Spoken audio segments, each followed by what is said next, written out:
सुरक्षा आणि नवीन प्रवाहांवर लक्ष केंद्रित करणारा सेमिनार पुण्यात होणार असून याचे आयोजन रेडिओग्राफर्स असोसिएशन ऑफ महाराष्ट्र आणि एफ्ट मेडिकल सिस्टीम प्रायव्हेट लिमिटेड यांच्या वतीने करण्यात आले आहे।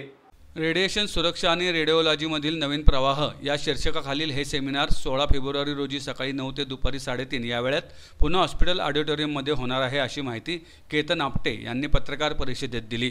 पत्रकार परिषदेला रेडिओग्राफर्स असोसिएशन ऑफ महाराष्ट्राचे अध्यक्ष रमेश तांबे, माजी अध्यक्ष जगदीश जगताप आणि एफ्ट मेडिकल सिस्टीमचे संचालक केतन आपटे आणि गीता आपटे हेही उपस्थित होते।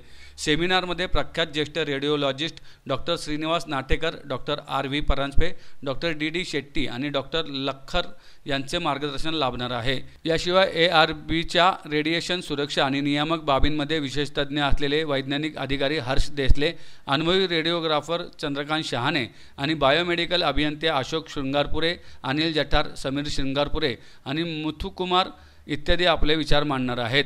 सेमिनारचे मुख्य उद्दिष्ट म्हणजे रेडिओलॉजीमध्ये सुरक्षा प्रोटोकॉल आणि उदयोन्मुख तंत्रज्ञानाबद्दल सहभागींना शिक्षित करणे, तसेच रेडिओग्राफरच्या दृष्टिकोनातून एक्सरे तंत्रज्ञानातील बदल, एक्सरे तंत्रज्ञानाचा विकास आणि रेडिओलॉजीमध्ये कृत्रिम बुद्धिमत्तेचा वापर यावर सखोल चर्चा होणार आहे। पुणे जिल्ह्याच्या विविध भागातील तज्ज्ञ यावेळी सहभागी होणार आहेत। या व्यतिरिक्त सेमिनारमध्ये रेडिओलॉजिस्ट, रेडिओग्राफर आणि अभियंता यांना त्यांच्या क्षेत्रातील योगदानासाठी सन्मानित करण्यात येणार आहे। प्रमुख व्यक्तींव्यतिरिक्त सन्मानितांमध्ये अनंत तेलधुने, सुधाकर रणदिवे, सुधीर नाडर, रत्नकांत नाईक, नाडूकरण, तानाजी जगताप, सुभाष बनसोडे आणि प्रल्हाद कांबळे यांचा समावेश आहे। एफ्ट medical system private limited, radiographers association of Maharashtra आणि Varex imaging India private limited यांनी या उपक्रमाला सहकार्य केले आहे। जगन्नाथ आपटे, मी एफ्ट मेडिकल सिस्टम्सचा मॅनेजिंग डायरेक्टर आहे।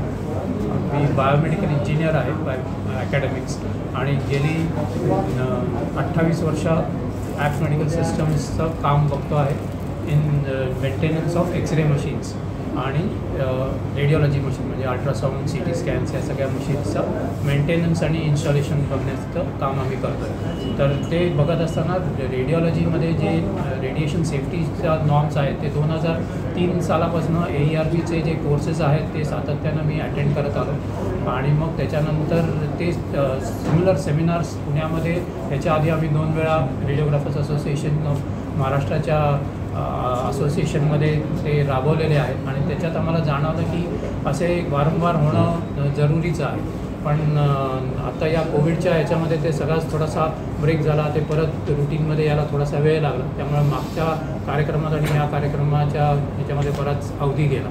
तर उद्याचे जे स्पीकर्स आहेत ते मगाशी म्हटल्याप्रमाणे डॉक्टर परांजपे, डॉक्टर नाटेकर, त्याच्यानंतर डॉक्टर DD शेट्टी म्हणून जे head of the department KM हॉस्पिटलचे आहेत आणि डॉक्टर लाखर जे ससून आणि नंतर भारतीय विद्यापीठ याचे head of the department radiology म्हणून त्यांनी काम केलेलं आहे।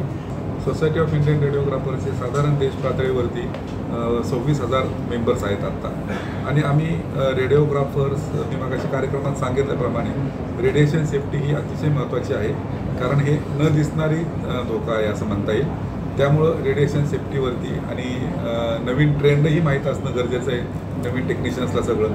त्यासाठी रेडिओग्राफर्स असोसिएशन ऑफ महाराष्ट्र म्हणून आणि सोसायटी ऑफ इंडियन रेडिओग्राफर्स म्हणून आम्ही अशा प्रकारचे कार्यक्रम दरवर्षी राबवत असतो। त्या अशा कार्यक्रमांच्यामध्ये नक्कीच आम्हाला बऱ्याचदा आर्थिक पाठबळांची गरज असते, तर त्या आर्थिक पाठबळांसाठी आम्हाला असे APT मेडिकल सिस्टम किंवा मल्टीनॅशनल कंपनीज सपोर्ट करत असतात आणि असे रेडिएशन सेफ्टीवरचे कार्यक्रम आम्ही दरवर्षी घेत असतो।